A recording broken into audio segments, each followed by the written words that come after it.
guys at this Sunday afternoon market recap. It is an interesting time to be looking at the financial markets. It has been also 1 week since my last weekend market address. That video is titled Stock Market Bulls Be Careful.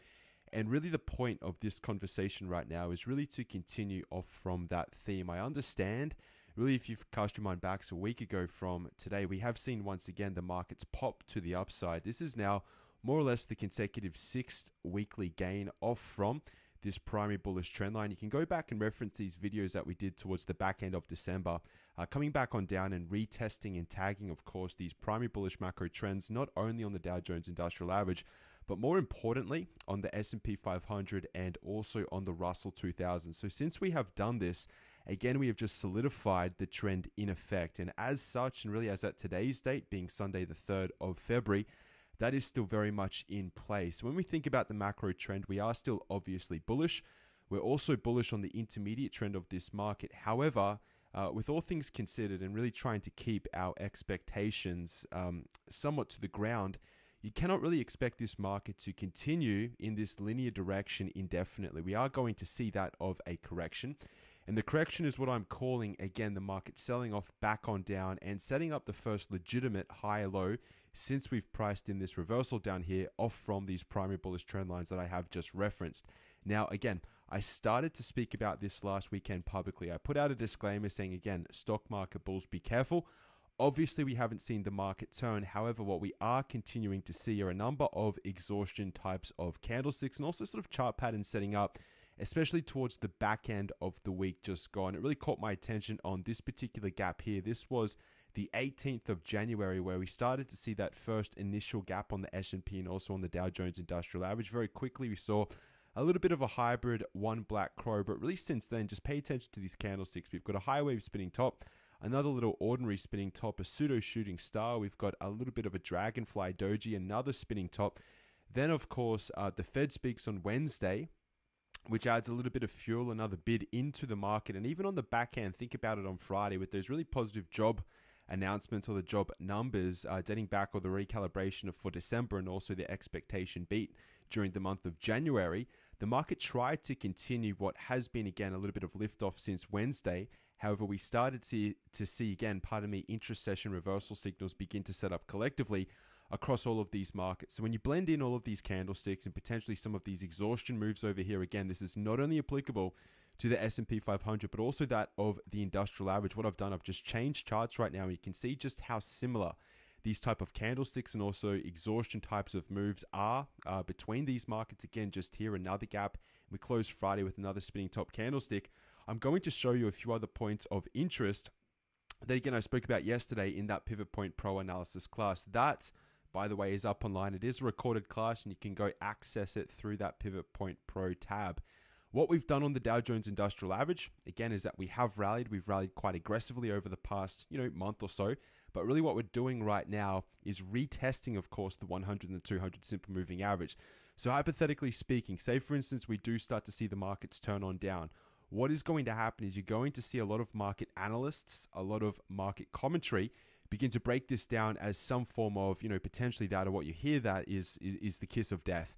And first of all, I just wanted to say that will be factually incorrect. That will not be proven true unless, number one, we break below these primary bullish trend lines, which at this point really does have a very low probability of actually playing out. And also, number two, taking out these swing lows down here towards the back end or leading into Christmas.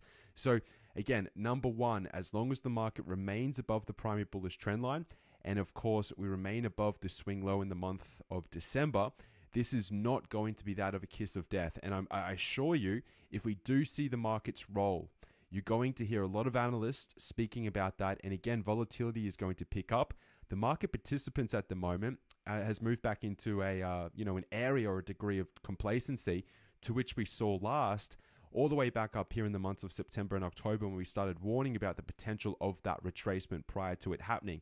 So again, moving into the week upcoming, this is a major disclaimer out there. It is a cautionary sort of warning to really just expect, the market to pull on back down. You can see my sort of targets on the screen at the moment, at least on the industrial average. I'll be looking at this market to pull on down to roughly 23.5. In the past, we have overshot it. But again, It does look as though this is going to be that ultimate support area, and it will be that basing pattern to set up off from this little swing low over here, which will set up that first definitive higher low again for that bull market to continue, or the primary trend, which is still in effect, to continue high up and ultimately to take out the swing lows.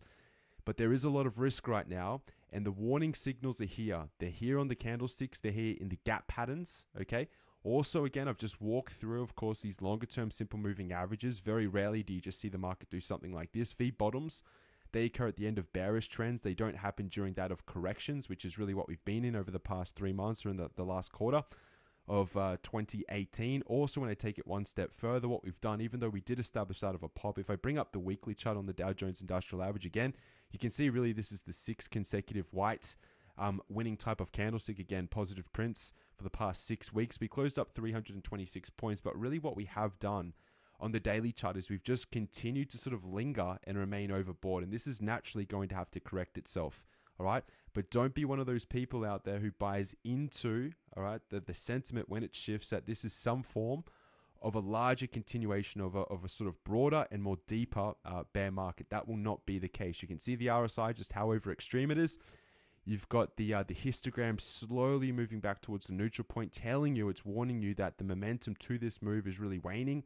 And again, the stochastics is up here. It's not necessarily that of an immediate sell signal. As you can see, we have remained overbought for pretty much an extended period of time now, but this has just got exhaustion written all over it. Again, the positive news on Friday, the market really couldn't establish any more legitimate gains. So again, a major warning right now.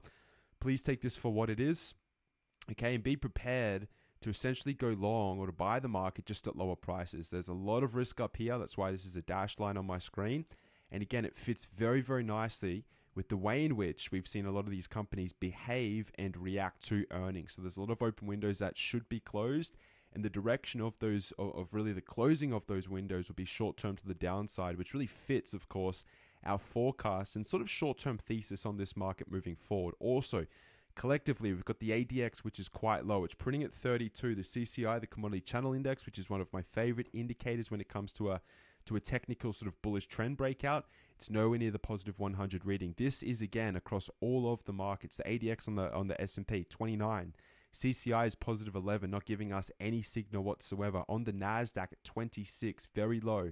It's telling us that although we've moved this far already, it's not a legitimate move, or at least not yet. We need to still build that of a foundation to really push off from more legitimately, and also over a longer duration as well. So again, all I can do is warn you about this move. I know it hasn't happened yet, and one of the biggest problems or errors or shortcomings of people, really, or at least traders in the market, is sort of patience or lack thereof. And this is a really, potentially perfect opportunity to prove yourself that you can be patient and you can wait for the right opportunity to enter into the market, instead of really just speculating and trying to buy this and just sort of, praying that it's going to continue, even if it squeaks on up a little bit higher. There is a chance the NASDAQ is going to bounce a little bit further. You can see that the 200, it's not as nicely positioned as what the Dow Jones Industrial Average is. It's coming at 7453.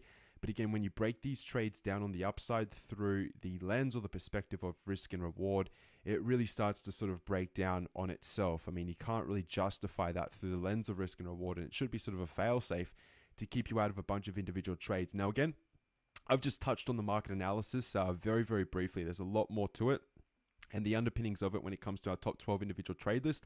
I would encourage you to have a look into that pro class. Again, it's recorded. We did it yesterday. It was a great discussion. I think it was an hour and 30 minutes or so.